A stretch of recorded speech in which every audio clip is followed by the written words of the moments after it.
Okay. Good morning, everyone. Oh my goodness, thank you so much for your patience today. I was just talking with Monique, and mumming never stops, right? So right before I had to sign on, I had to help clean up a spill and help my kiddos, and then we had the tech things, and so just taking an extra breath this morning. So thank you for your patience. My name is Carrie Cavers, and my pronouns are she, her, and hers, and I'm the founder of Moms Against Racism Canada. And I joined the space as a biracial, Black presenting, neurodivergent, cisgender woman and mom to three big littles now. And my family, we are grateful to be guests on the traditional lands of the Lekwungen people. So, Songhees and Esquimalt nations in an area that actually used to be home to the Chilkowich tribe. So that's colonially referred to as Victoria, BC, and specifically in the little sub area of Fairfield, close to Gonzales Bay. And today, I am so excited, and Mara as an organization is just deeply honored to welcome Monique Gray Smith with us to talk about the transformative power of dreaming together, and that dreaming as a collective act of resistance. And so, being an anti-racism organization, it can be really challenging and exhausting, and sometimes getting wrapped up in that fight, it leaves a little room for envisioning something different. And in this conversation, we wanted to kind of change that narrative a little bit and delve into that power of dreaming amidst everything that is happening around us right now, and how it can inspire that strength and imagination of new possibilities, right? If we can't dream it, we can't make it happen. So that dreaming part is so important. And in Monique's latest children's book, Dreaming Alongside, you beautifully illustrate how dreaming can help us find that resilience and that strength in what could be. So, want to thank our funder, uh, Government of Canada, which is this is going to be one of our last ones with our partnership with Government of Canada. So we thank them for sponsoring Mar Talks and allowing us to bring all these wonderful, amazing people with their lived expertise and knowledge and skills to share with our community. And so I want to welcome Monique. Oh, so I'm so excited because this has been like 2 years in the making where Monique and I have tried to connect and have a talk and just be in the same space together in this way. And so it really just um, fills my cup today to see you Mm. on my screen. So thank you. Mine is, Um, thank you. yeah, can you take a moment and just introduce your wonderful self for us? Sure. So, Tansay and Dotimak, Mitanina Naskamon, Kinanaskomotin to the Wasanich and the Lekwungen speaking peoples for the gift of waking up another day on these beautiful territories. And this morning I went outside and sat out front and listened to the birds and watched the squirrels and saw things blooming, and my heart was just full and full of gratitude to those who have been the caretakers and the stewards of this beautiful place known as Victoria for generations and generations and generations, who have not only taken care of the land but also the water and the air. The other day I got off the plane. I was in Kamloops and happened to be at the airport at the same time as a friend, and we landed. And when we both got off the plane at the same time, unbeknownst, it was just kind of, it was like in synchronicity, we both went, ah. And she turned to me, she said, every time I come home, that's the first thing I do. I was like, me too. Especially when I've been in places like Winnipeg or Thunder Bay or Prince George or Williams Lake, where the air just has a little bit, it feels a little more dense.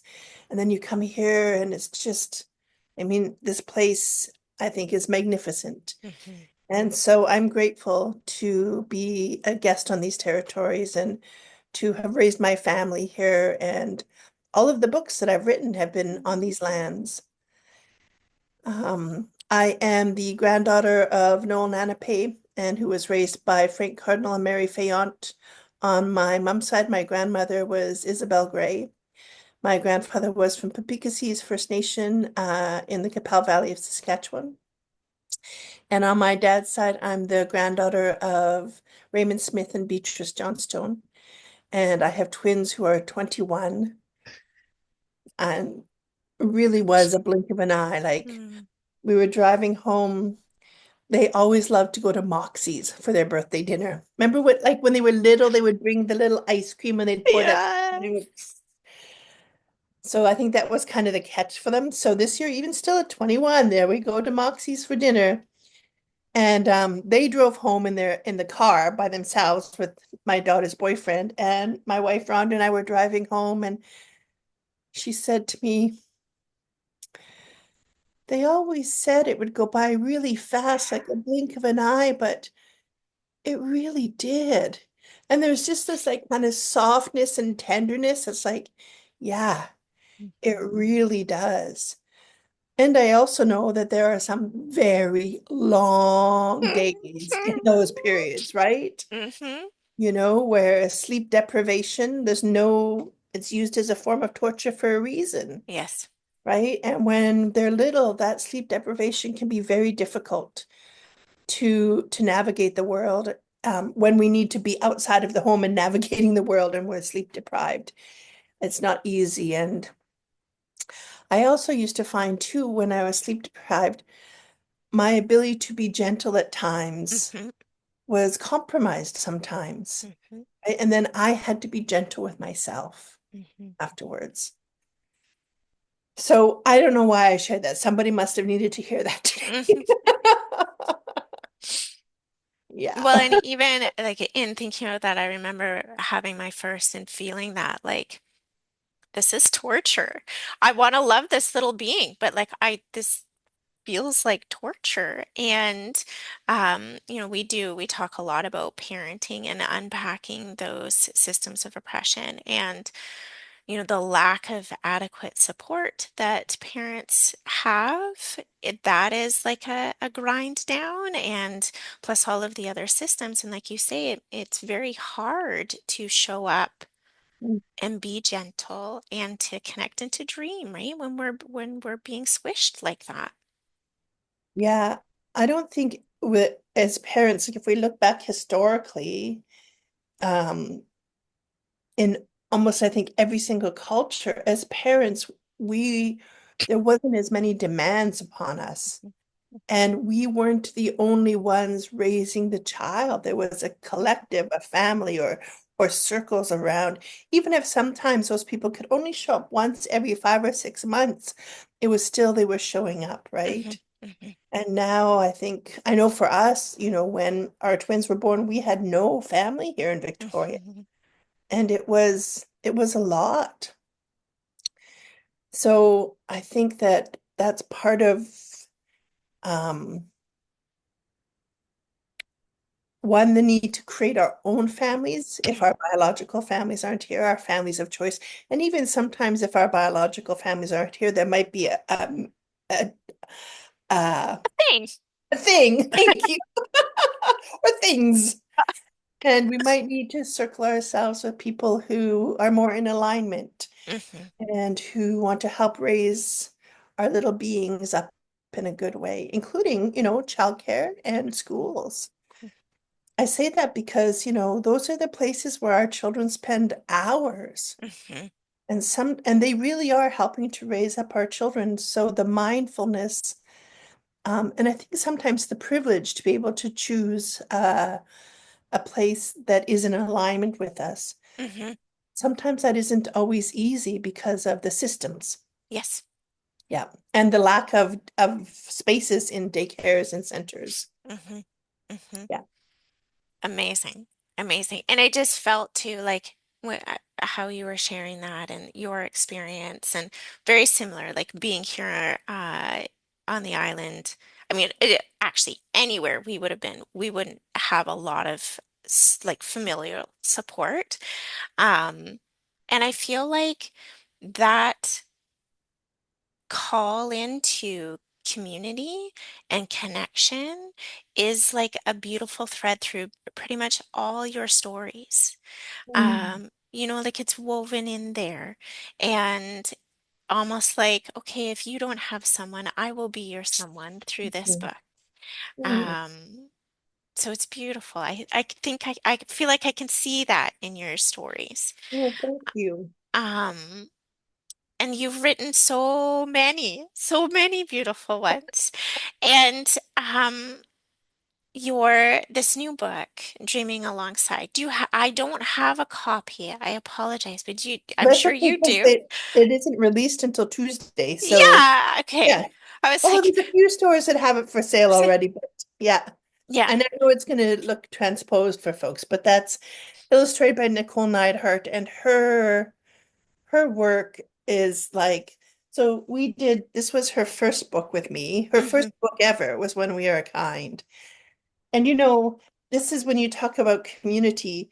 Um, I was on a jury for the BC Arts Council, and the gentleman who was curating the jury said, "Oh, we have this Indigenous student who's here, and I'm wondering if she's reading Tilly, and I'm wondering if you'd meet her." And I'm like, "Of course." And so down came Nicole, and we just had this awkward little hi, right? And then a couple weeks later, I was on a jury for the city. They had a writing contest, and there was Nicole again. And after the jury, we had a meal together. There was about 8 of us or so. And this one woman got up to leave, and she had this beautiful bag over her shoulder, like a white bag, but on it was this elder with long silver hair, beautiful blue dress, holding a full moon. I mean, it was magnificent. I was like, wow, that's beautiful. And she said, well, this is Nicole's work. And I turned to Nicole, I'm like, you did that? And she's like, yeah. Oh. And I'm like, oh, like you're an artist? She's like, yeah. And she gave me her website. And at that time, Orca book publishers had hmm bought the words for When We Are Kind, but we didn't have an illustrator yet. And so I sent them Nicole's website and said, would you consider? And they said, sure. And so that began our journey together of, Oh. we've done When We Are Kind, Circle of Love. She did all the beautiful illustrations in Braiding Sweetgrass for Young Adults, and now Dreaming Alongside. And she's done other books in the US as well. She's a beautiful, beautiful human, and I think it comes through in hmm her illustrations.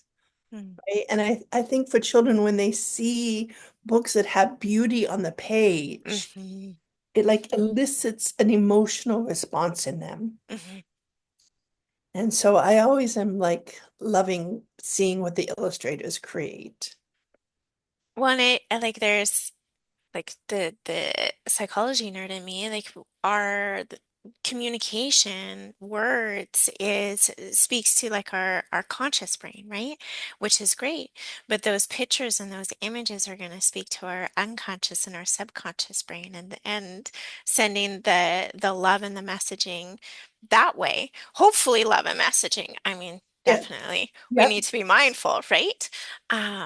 But that's beautiful. And just the idea too of like com community is all around you and that that openness to connect, Mm. right?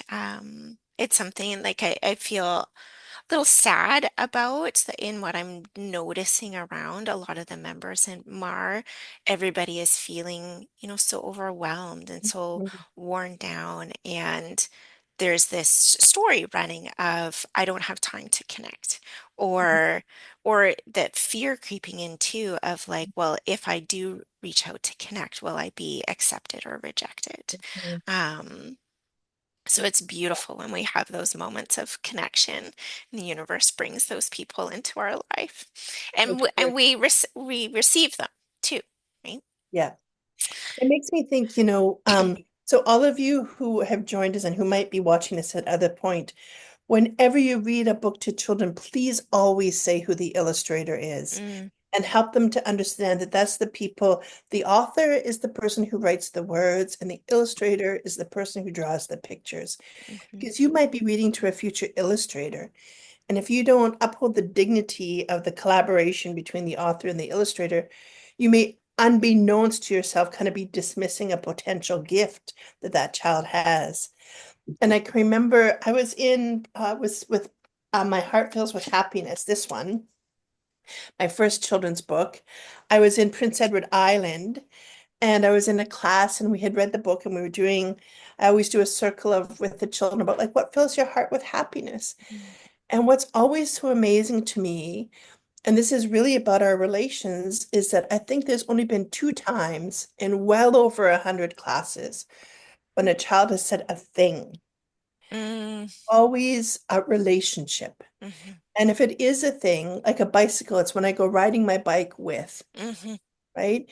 And I always think about, how important our presence is with the C, right? Not the mhm, TS, the mhm, presence. mhm, mhm. And so this little guy, after we did the circle, he put up his hand and he was like, sometimes the person who draws the pictures tells the story better than the person who writes the words. I was like, yes, that's true. And that's why we have the illustrator, because they Mhm, bring the book to life. mhm, And I think when I think about dreaming, that's the illustration part, right? That's the part mhm, that gets us to our heart and to our imagination, is that ability to dream. And we need community that inspires that, that helps us to, and I really don't mean this about ego, but to be bigger than we think we can be. mhm, mhm, Right? That we have gifts to share, we have ideas to share, we have imaginations. But when we keep them all to ourselves, then that's when we begin to kind of hover in. And it does take courage in these times to step out, mhm, especially when we're exhausted. mhm, Um, But I think about, in Braiding Sweetgrass and Braiding Sweetgrass for young adults, there's one line that I often come back to for myself in my life too. And that one line is, we have to unlearn the hurrying, mhm, right? That in that unlearning the hurrying, we create space for ideas and imagination. mhm, For myself, in my busy times, no new ideas come, no imagination comes, no solutions for problems or mhm, crises or what, it doesn't come mhm, because I'm so full. mhm, But when the slowdown happens on a walk, going into the forest, sitting by the ocean, going on holidays, right? On the plane, often for me, right? I don't access Wi-Fi if I'm on the plane. Just those times to just be, mhm, and the ideas that have been floating around come. But if we don't make that space, those ideas just keep floating around and they'll go to somebody else.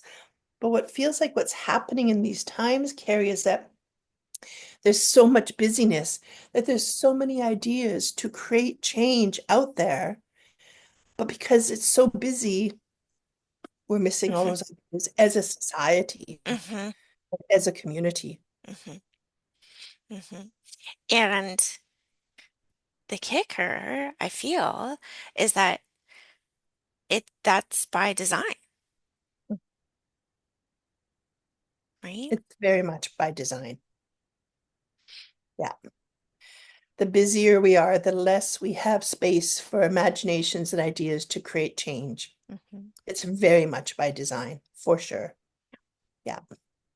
It's by design to keep people who are of color or of any race other than, and I'm just going to be honest here, other than white, busy, occupied. mhm, And it's also designed to keep women mhm, busy and occupied. mhm, When I think about my mom, like when we lived in Kelowna, when my dad was still with us, she worked full time at the hair salon and then evenings at the packing plant when it was seasonal, right? Apples, pears, cherries, etc. mhm, There was no time for her to imagine what mhm, else she could do, like maybe starting her own hair salon. There was no space. mhm, And when we'd visit her at the packing house, there were no white women working. It was all women of Mhm, color.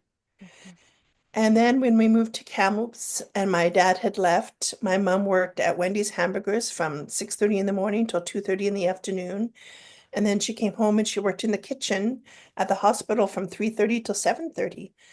Again, and we billeted Kamloops Blazers. We always had either between 2 or 4 hockey players living with us who we had to feed. right. To feed like 18-year-old men who play hockey.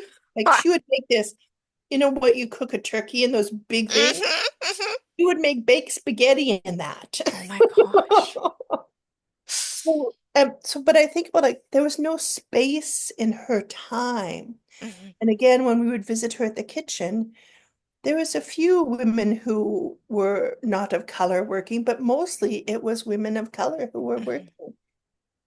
And I just think about what we're missing in the mhm, ideas and the imaginations, in the dreaming, mhm, primarily of women, mhm, and what those contributions can be mhm, to our society, to our wellness, to our continued thriving, mhm. or maybe our renewal of thriving. And again, when I say thriving, I don't mean like what kind of car is in my Yes. driveway, right? It's like our own personal thriving, but also our collective thriving. Mhm, Not like this, right? But we are like this. And in that thriving, we have access to the gifts that we've been blessed with and be able to mhm. use them and be in reciprocal relationships in that thriving. Yeah. Yeah, Hmm. I was actually, as I was cleaning up, was thinking about, what would the world be like if we actually, like, there's certain types of labor that we have um, been conditioned to devalue.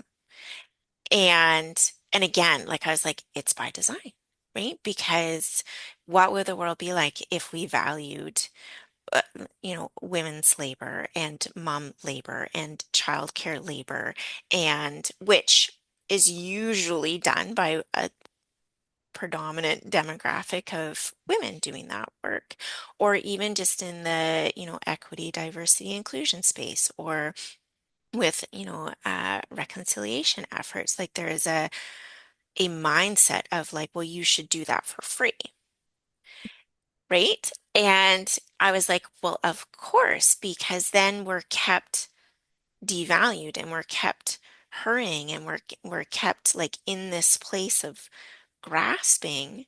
But if we just valued that and in the valuing of that, it would challenge these systems and essentially, break them apart because they wouldn't be able to continue to run in the same way because that power would be more equitably distributed, right? Hmm. And anyway, so that was one of my musing sense. Hmm. Hmm. But for your book with Dreaming Alongside, why now? How did this book come to you in this moment? Oh, it came. My wife had gone for a walk with our little nephew, Luca Fox. He was about 2 at the time. And my wife is just so amazing with children. Oh my goodness. And so she'd gone for a walk with him, and they'd come across this yard that had a digger in it. And he was just like, right, that awe of like, Hmm. and like time just stops. And so when she came home, she was telling me this story, and I was thinking like he was dreaming, Mm. like who knows what, but we see that in children, right? I still Hmm. see it in my Hmm. young adults, like those moments where there's an idea that comes like that could be a possibility, Hmm. right? It's like, Hmm. oh, so then how do I make that happen? And so who knows what was happening in little Luca's mind or his heart about that digger, Hmm. but the pause was, and those are the pauses that for me as a parent, when I was so busy, I didn't pay attention to, and I wish I had. Hmm. And now I attempt to more with my adult children. Hmm. But those pauses give us insight, I think, to the gifts that they've been blessed with. Because when we start to dream, those dreams are always in alignment with our gifts in some way. Mm, I don't think that we could dream up something that isn't in alignment in some way. Um, so that was the mm, spur for it. And then I just started to think about like what would I have wanted to, or who would I have wanted to dream alongside, and what might that have fostered? mhm, And so for me, when I was in treatment at Round Lake, I had this amazing gentleman who was my counselor. His name is Dr. Lee Brown. Incredible, incredible human. And he talked about dragonflies and that when we see a dragonfly, they're the gatekeepers to the dream world. mm, And I was like, oh, I remember, being like 23 and going, I get landed so deeply for me. mm, And so that's what, when I shared that story with Nicole, when we were starting to talk about how might she bring these words to life, I was sharing that story. And so all the way through, Dragonfly takes you through mhm, all of these places that children might dream at nighttime and during the day. mhm, And then at the end, the last question is, I'll pull it up and share. Um, she just has this incredible way. So at the end, it says, mm, thank you, Dragonfly, for taking us alongside you as we visit inspiring places. And now Dragonfly turns to you and wonders, where are your favorite places to dream? And what do you like to dream about? And so when children then answer that question to you, it gives you glimpses into, oh, I like to dream about drawing. Okay, well, then how much more of that can we facilitate in our life? mhm, Those opportunities to draw, to create, as an example. mm, So, and I almost always like to end a book with a question because when our kids were little and there was a question in the book, they always loved it, right? That being kind of engaged in another way in a story. Um, and then they would almost always turn to us and ask us that question, mm, right? So when in there it says, where do you like to dream? I think it comes back to what I said earlier about we have to unlearn the hurrying. mhm, That how do we, as parents or aunties or uncles or grandparents or people who love children, create space mhm, for them to daydream, mhm, right? To be bored, right? Like people say, "Oh, I'm bored." Beautiful. mhm, Close your eyes, rest your eyes, and see what comes. mhm, Yeah. mhm. It feels like in that moment, dreaming is a conversation with yourself, Mm, and that getting to know who you are. Like when you meet a new friend and you're talking those things, because when we cut off dreaming, it feel like if we're like, oh, I don't have time to think about that, or like I'm bored and I'm going to busy myself, so I don't. Feels like an intentional uh missed opportunity to mm, connect mhm, with ourselves. mhm, And in just listening to you say that, I was like, oh, yes, of course, asking kids and engaging them and honoring their opinion and their thoughts and their dreams really is the antithesis to childism, which is, a big thing that we talk about too in MAR, how through our parenting and how we interact with our kids, we're either upholding these systems of oppression and patriarchy and white supremacy and capitalism, or, we're intentionally trying to unlearn that and, like you say, hold space and allow our kids to be kids and to have their own thoughts, opinions, and dreams, right? And how honoring as a kid to have an adult be like, what do you dream about? Um, and then just listening to, I was really touched. I was like, yeah. And then for us as adults reading the book, there's the question of, what do we dream? And there's that question of like now, right, Mhm. as an adult, what are our dreams? But then also as your little self, as a child, if you had had somebody reading this book with you and asked you that question, your answer would maybe be different than what your Mhm. adult dreaming answer is. And how do we honor our little selves and allow that dream to come out? Mhm. Yeah. And for us as adults too, I used to ask my kids at times, you know, what were your dreams last night? Hmm. And because I started asking, what did you dream about? And they would say, oh, I didn't dream. But just changing the question a little bit about, what were your dreams about last night? It just changes a little bit because it opens that ability for the brain and the spirit to remember. Because if we don't get asked that question in the morning, and if we're not capturing our dreams by writing them down or something, they kind of just go away, unless they're really prophetic, right? And Hmm. sometimes we remember them. But just starting that practice of inviting your child to remember, oh, what did I dream about last night? What were my dreams? Who was in my dreams? Oh, my Auntie Alex was in my dreams. Maybe that means she's coming to visit soon. And then a couple days later, you get a phone call and Auntie Alex is coming to visit, right? So it helps children then to begin to understand my dreams will help me to understand my next steps in life when Hmm. I'm paying attention to my dreams, Hmm. both the ones I have when I'm sleeping, but also what am I daydreaming about? It gives Hmm. me clues to what's next for me. Yeah. And so, with that, how does dreaming, in your opinion, become an act of resistance, particularly in the context of like racism and anti-racism? Well, for me, I think that the dreams that come, let me back this up a little bit. So, in my teachings, when we're sleeping, the dreams that we have when we first fall asleep are unpacking our history. So, for me, that's like the last 55 years of my life, and perhaps also ancestrally unpacking my Hmm. history, right? Hmm. Or bringing some way to bring some ways to heal. The dreams that I have in the middle of my sleep are about what's happening today.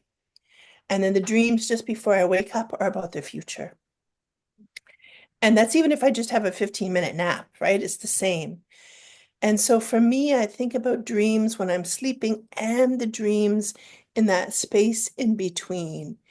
That space just as you're about to fall asleep and something comes. Hmm. That's that space in between, that liminal space. And also the dreams that come out for a walk by the ocean, when somebody might say something and you just feel inside you a little pop, like, oh, a seed just got planted, right? That's like the beginning of a dream.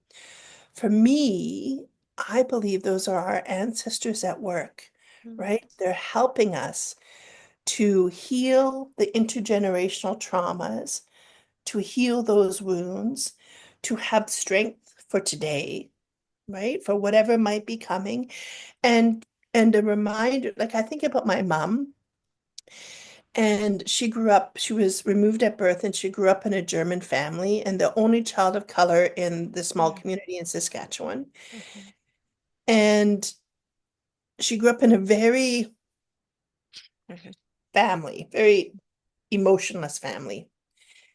And when she was dying in the hospital last year, there was like all of us in the room with her, including my auntie, who was just like stoic through it all. And my daughter Sadie said to me later, she said, like, how did Cookham, which is Cree for grandma, how did Cookham remain so joyous and like happy? And like when you left my mom, she always said her last thing wasn't goodbye. It was always like, have fun. That was what she always said when you left her presence. And she was joyous and vivacious, and she also had a lot of other things as well. But those are definitely words I would use to describe her. And I think that that was her ancestral way of being. right? That even in that family where none of that was role modeled or present, she still had that. Mhm.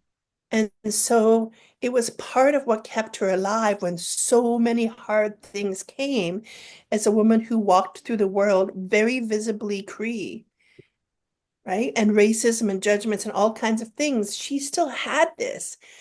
And I think that that is one of our greatest strengths is to be Mhm. able in those faces of adversity to still choose joy, Mhm. still choose to have fun, to still choose to be vibrant and still choose to thrive in whatever way that looks like. You Mhm. know, some people might say she worked at Wendy's and in the kitchen at the hospital. How is that thriving? Mhm. Well, then you didn't meet my mom. Like, like she, and how you know was when we were in the hospital, especially those last 3 days, people just Mhm. kept coming. And it kind of chokes me up because it was so beautiful for my kids and my niece to see a well-loved life, Mhm. right? That was her resistance to all of the oppressions, was her choice as to how she lived her life. And we all have that ability. There can be, and we read about these masters in some ways who do this, right? We think about, um, people say like Gandhi and Mother Teresa and Nelson Mandela, like choices people made that in the face of severe adversity still made choice about how they wanted to show up in the world. Mhm. And to me, I think that's our greatest act of resistance. It's the one that we can control. No matter what anybody does to us, no matter what anybody says, I have control over my own responses and my own dreams. Mhm. And I think that's something that is important to remember in the times when we feel and Mhm. defeated. It's like, okay, I can be here for a little bit, Mhm. right? I can be here. Mhm. And then I need to be here, Mhm. right? Like it seems simple and it is, and it's not. Mhm. Mhm. Mhm. And that's why we need community. We need people to be in reciprocal relationships. So when I'm here, there's people who shine the light so that I can come back up. Mhm. And then my responsibility is to shine the light so that when others are in that defeated place or have been traumatized or have been harmed, Mhm. I can care for them, Mhm. right? So that their light can come back up. So that then again, if I get harmed, they can, right? We're in these reciprocal relationships. And when we're working 18 hours a day, that can be difficult, right? I also want to acknowledge that in this grind society, that there are humans, many humans who are working 12, 16, 18 hours a day. Mhm. And so for me, as a community member, those are the humans that, I might not be able to physically share light with them, but in my times of quiet and in my times of prayer, I send that light. And I really do believe people feel it. Mhm. Mhm. It was a long answer to your question. No, it was a beautiful answer to the question. Yeah. Um, with that too, like I think part of that community and what I'm noticing is being the person to give permission. Sometimes people need permission, right? And there's often, we'll talk about dreaming and the choices that we make and that we always have choice. And in the systems that we have, it often feels that we don't have choices, right? And Sure. so sometimes to being the permission of like, yeah, you don't actually have to do that thing in that way or at all. And it's like the stepping outside of that grind and stepping outside of that hurry. And that can be a big choice, right? Like because we've been conditioned so much. And so having that community walking alongside, dreaming alongside that person who can say, yeah, you have permission. Like you can give yourself the permission, but if you're not there, I will give you the permission Mm. that you can step outside of this. Yeah. Um, I love it. We've not touched on hardly any of the questions here. So I'm just going to have a quick peek because I know that there's probably going to be some people in here who would love to say hi and maybe ask a question. Um, there's Subia, yes. Um, let me see. What do we want to ask? I think I I mean I've loved our conversation. I don't know if there's anything that we have not touched on that I feel that has been missed. So maybe if you're comfortable, we can ask everybody who's here if they have a comment or a reflection or a question. Okay, let's see. I do notice that there's something in the chat. Um, so good afternoon. My name is Maria Jose Yax Fraser. Oh, I live in uh, Punamak, Tuatchik, or the City of Lakes, Dartmouth. Please, if you are comfortable, um, unmuting and sharing with us the proper pronunciation for that. I would love to honor it because I know I did not do it right. Um, and they go on to say, I am an Indigenous Mayan woman in the diaspora. I have 3 young adult children. I have worked in migration, settlement, and integration for 30 years. Oh, I think it was just saying a hi, not a Mm. question. Hi. Hi, thank you for joining Um, us. does anybody have a question or a reflection that they would like to share or ask Monique?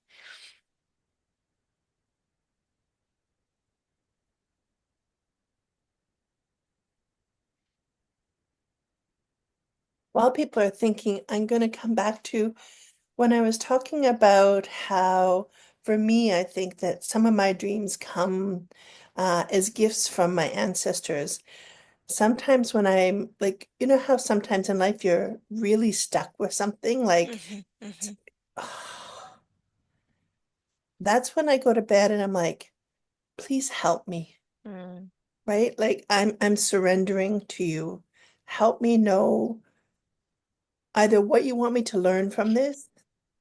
Because I feel like once I start to understand what my learning is in this, it kind of lightens it a little bit, hmm. or help me to understand how you want me to navigate this, right? Because sometimes in our dreams we'll get messages. Hmm. Like it's been an intense time in our family this last year. And I had this dream about that I was in like the hull of a ship and it was dark. Like it was like so dark. Mm, You couldn't even see my hands. Like it was so dark. And I could feel the water coming up, mm, like up and up and up. And I was looking and I was looking, I was trying to find, and then I saw this tiny little mm, sliver of light. And I kind of like pushed through the water to get to that little sliver and had to really, oh, it was like all the force I had to push against the water to open that door and just skim me through. But that dream was like such a metaphor of like, yeah, you're in the darkness and it feels like you're drowning, and we're giving you a glimmer.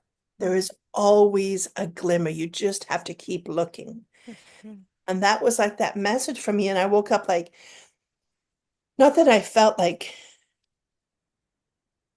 that the darkness had been erased, but I woke up with a faith mm, that there would be a way through everything that was unfolding. mhm, I didn't know what that way was, but I knew that there would be a way. mm, And so I think sometimes that's the power of dreams, right? It's mhm, like if we can unpack sometimes the symbolism, it gives us an idea about how to take our next step hmm or how to have faith that um, all good things in their rightful time. hmm Hmm. And I think, thinking about having that as a practice as an adult and tuning into to ourselves and, our inner wisdom in what to do. And then I'm curious, like, as caregivers, how can we help our children tap into that power, into their imagination and dreaming to find their own strength and to feel empowered themselves. I feel like we have to role model that, Mm, right? Like talk about, oh, like at breakfast or at dinner, I had this dream last night and tell them about the dream. mm, Like the more we make like, or I was out for a walk and I had this idea, right? And I'm not really sure what it's about yet, but I'm just gonna kind of play with it a little bit in my mind and see where it takes me or role modeling, you know what? I'm just gonna close my eyes for 10 minutes. Mom just needs 10 minutes. I was doing some work with it was a writing workshop in Saskatchewan. And it was all elders who came. And this one gentleman was saying to me, he said, my mom raised 11 kids pretty much by herself, a Métis woman. And he said, and every so often she would say to us, my bones need resting today. And we all knew that we were on our own for every single meal. Like there was no asking mom for anything. And then the next day, but he said, I learned that we have to rest, mhm, right? And I think about Trisha Hersey's book, Rest is Resistance. mhm, mhm. That book is so beautiful and profound, Yes. right? And I think about in our society, we are just go, go, go, go, go. And when you think about an arrow, right, that moves forward, you have to pull it back, Mm, right? And I think about that, like we have to pull back and rest before we can advance. mhm, And so the role modeling, I think, is so important. mhm, Having these and just kind of talking about ideas, imagination, dreams, having those be regular words in your vocabulary. I'm just going to rest. I'm going to close my eyes. Mama just needs 5 minutes of quiet, mhm, right? Like, and then to show how after that 5 minutes, there's a rejuvenation, mm, mhm. right? Oh, okay, Mama feels better. Thank you for giving me that 5 minutes, Yeah. right? So it's like this honoring, like, thank you for that gift you gave to me to be replenished. And in my replenishment, I will be a gentler mom. I will be Mhm, a present mom, right? mhm, mhm. That's the reciprocity is like, if you want things to be gentle, you have a role in that too, right? Oh, that's amazing. And then speaking about roles, like what, what role do you see for children in anti-racism work and in this like collective resistance and that how can um their dreams, like if we flip it, right? Like we're role modeling to them about the dreams, but then how can their dreams and imagination help us? Oh, well, they're still so close to spirit, right? And Mm, they're understanding not in a cognitive way, but in a spiritual way of our common humanity. And not only our common humanity, but our love for all living beings, right? Like you'll see most children will not step on an ant until mm, where they've learned that it's okay to do that, right? mm-hmm, mm-hmm, But their love is so present. And in that love, we are reminded that we are responsible to care for all living beings. And then at some point, that gets often disrupted for them.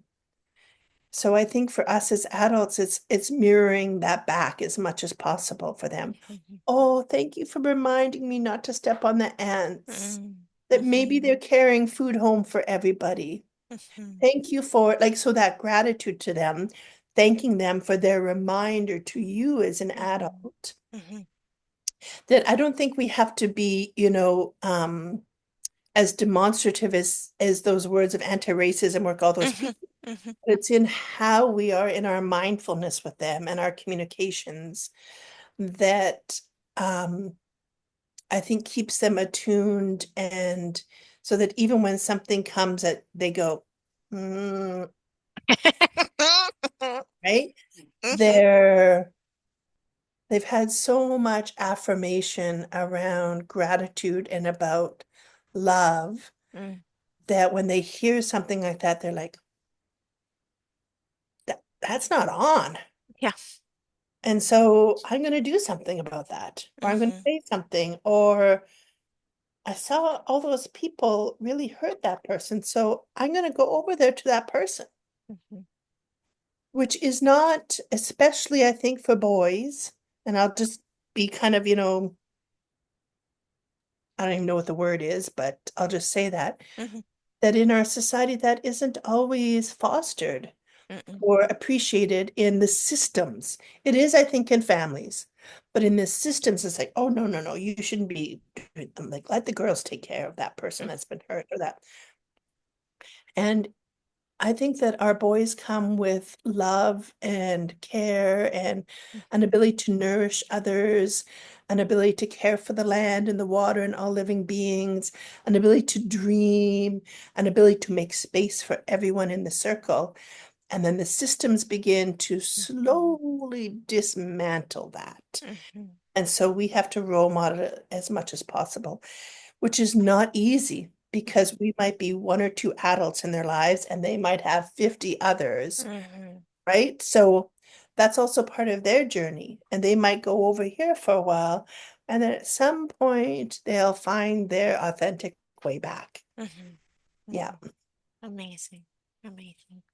Thank you. I noticed that we have a hand up from Christina. Christina, did you have a question or a comment? Yes, thank you. I'm calling from Ottawa, the capital, the unceded territory, the Algonquin people, and I'm so happy to have been part of this beautiful conversation. And just building on what you were just saying, my comment is simply like a thank you for this lovely conversation. I'm so excited to pick up your book. I'm a teacher. I'm just finishing Teachers College, actually, and I'm going to be starting in the fall, hopefully, with a classroom. And just building on what you were saying about, children inherently having this view of the world that the systems start to dismantle really, Hmm. really quickly. And I Hmm. think obviously one of those big systems is the education system. So for me, I think literacy is such a beautiful way of getting children to keep in touch with those things like dreaming and connection to the land and connection to themselves. And I'm just thankful that there's a book like this that I'm going to be Hmm. able to bring into my classroom. And I know there's millions of books out there, but this I think is very important also from a representation point of view to have books written by Indigenous authors and authors of color in the classroom so that children really see themselves. So yeah, just a big thank you. I'm excited to get my hands on this book and bring it into my classroom. So I Hmm. appreciate this Oh, day. thank Awesome. you. Thank Thank you, you. Christina.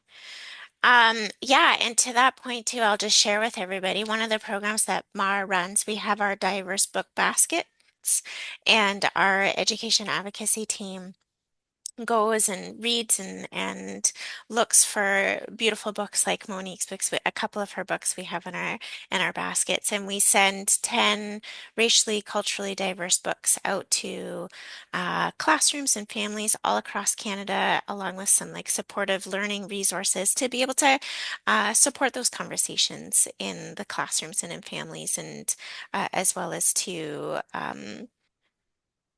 help with that.